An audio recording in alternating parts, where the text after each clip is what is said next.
વાંસદા ખાતે યોજાયેલા blood donation કેમ્પમાં 83 બોટલ રક્ત એકત્રિત થયું। વાંસદા શ્રી પ્રતાપ હાઈસ્કૂલ ખાતે સામાજિક આગેવાન સ્વર્ગીય સર્વદમનસિંહ વાઘેલા બકુદાદાની પ્રથમ પુણ્યતિથિ નિમિત્તે વાંસદા પોલીસના સહયોગથી બ્લડ કેમ્પ યોજાયો હતો, જેમાં મોટી સંખ્યામાં રક્તદાતાઓ હાજર રહી 83 બોટલ રક્ત એકત્ર કર્યું હતું।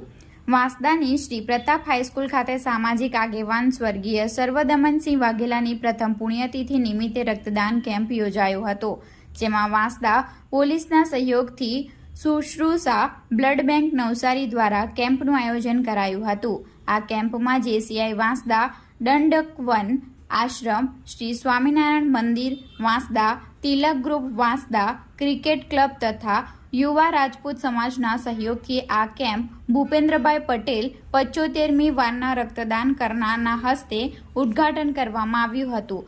મોટી સંખ્યામાં રક્તદાતાઓ હાજર રહી 83 બોટલ રક્તદાન એકત્ર કર્યું હતું। કેમ્પમાં વાંસદા સિનિયર પીએસઆઈ જેવી ચાવડા, પરાક્રમસિંહ સોલંકી, રાકેશ શર્મા, નટુભાઈ પંચાલ, શિવેન્દ્રસિંહ સોલંકી, પદ્મની બા, હર્ષવર્ધનસિંહ વાઘેલા સહિત મોટી સંખ્યામાં ગ્રામજનો હાજર રહ્યા હતા। આ કેમ્પ માટે યશપાલસિંહ સોલંકીએ ભારે જહેમત ઉઠાવી હતી।